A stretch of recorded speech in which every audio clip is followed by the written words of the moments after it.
Já estamos de volta com Conversa Pública, conversando com a Patrícia Almeida da Silva. Quais são as principais nacionalidades dos refugiados que chegam à Holanda?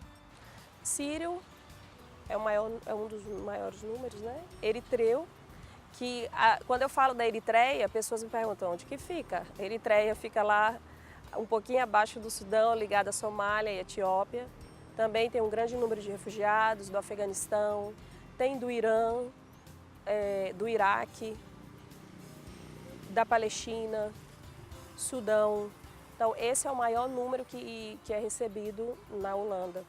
Como a Europa está lidando com essa questão migratória?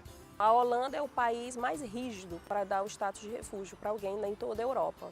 São eles que exigem a maior documentação, a maior comprovação de refúgio.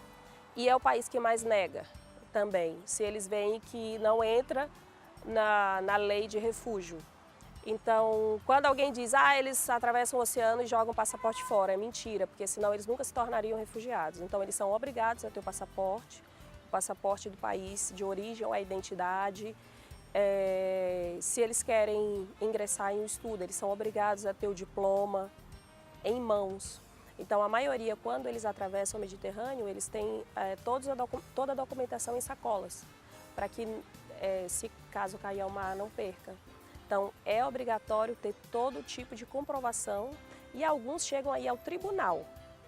É o juiz que vai decidir junto com a polícia de imigração se essa pessoa vai ser refugiada na Holanda ou não. Então, é um procedimento que chega a 1 ano, vamos dizer. Mas mesmo nesse 1 ano, eles têm ajuda do governo também. Como a Europa está lidando com essa questão dos refugiados sem abalar a estrutura do bloco? Está afetando o bloco porque a Grécia, a Grécia principalmente, ela já estava em crise econômica. Ela já dependia da Alemanha, que a Alemanha é o carro-chefe, né? A Alemanha é quem tem a maior economia da União Europeia. Então, a Grécia já dependia da ajuda da União Europeia.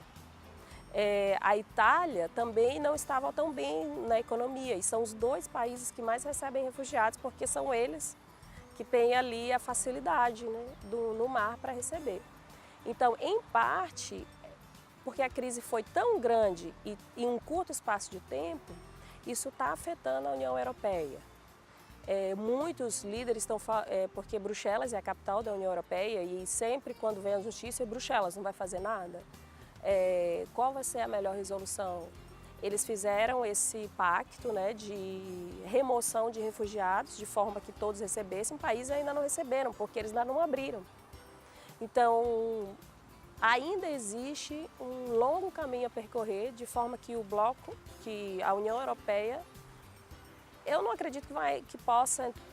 A Grã-Bretanha saiu da União Europeia, por causa também, entre outros motivos, da crise migratória. Então, é um ponto que afeta a União Europeia. Mas vamos ter uma certa esperança, né, de que vai haver uma resolução. Qual eu espero que esse rodízio aconteça para que esses países não quebrem economicamente mais ainda, né? Os partidos radicais estão crescendo na Europa. Essa onda de refugiados alimenta esses movimentos? Sim, muito. Na verdade, muitos, até nos Estados Unidos, né, a gente vê isso. A crise migratória, ela fez com que as pessoas acordassem, mas não de uma forma positiva. Elas se tornaram pessoas xenófobas, também separatistas. Então, esses partidos, eles se alimentam por isso. Eles se alimentam por uma falsa correlação entre terrorismo e refúgio. E essas pessoas vêm para cá, vão quebrar a nossa economia, vão tirar nossas casas, vão tirar nossos empregos. Então, é sempre a culpa do outro. Por isso que esses partidos cresceram. Eu entendo o medo das pessoas, eu entendo por que esses partidos crescem.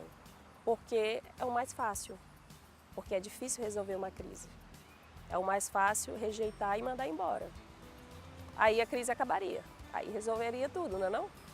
Então, por isso que esses partidos estão crescendo tanto lá na Europa. Mas, graças a Deus, eles não ganharam nada, não, até agora. O que está sendo feito pelos governos europeus para tentar acabar com essa máfia que acaba levando esses migrantes para os países europeus? Olha, é complicado. Os contrabandistas, traficantes, e eles são de todos os países, né? Uma máfia enorme. Eu não sei o que os países têm feito, porque eu tenho lido, mas não tenho visto tanta coisa efetiva sobre isso. O que eu tenho visto é que, por exemplo, eles procuram saber quem é o dono do barco, quando ele chega até a costa da Grécia ou costa da Itália. Mas é difícil saber que todo mundo se torna igual. Então é muito complicado, porque eu já ouvi muito que até a própria polícia também é ligada a isso. Então é uma coisa assim tão profunda e tão complexa que para combater é complicado, porque ou ele se torna igual a um solicitante de asilo, ou ele tem ligação também com os órgãos, com polícia, com policiais. Então isso é uma máfia muito estruturada. Na sua opinião, qual seria a melhor forma de transportar estas pessoas? Eu acredito que por ser uma crise ética, né? Você vê pessoas vindo pelo oceano e governos fechando as portas. Para mim, isso é o cúmulo da indiferença. Então, poderia sim ter uma outra forma. Eu entendo os países porque se você abrir, muitas pessoas virão e você não tem como atender os seus cidadãos e os novos. Mas se as fronteiras elas se tornassem um pouquinho... Elas têm que existir, os países têm a sua soberania, mas por uma questão ética, nessas pessoas, se elas se tornassem um pouco mais invisíveis e as pessoas fossem tratadas menos como animais, mas como pessoas que precisam de um novo futuro, ou os países investirem e acabarem com as guerras, gente, que seria muito melhor, né?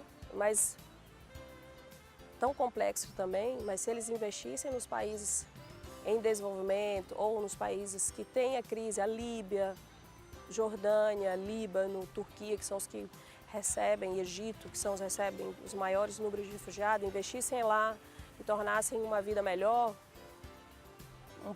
as mortes no Mediterrâneo poderiam ter sido evitadas, né? O papo está ótimo e o terceiro bloco está imperdível. Voltamos já.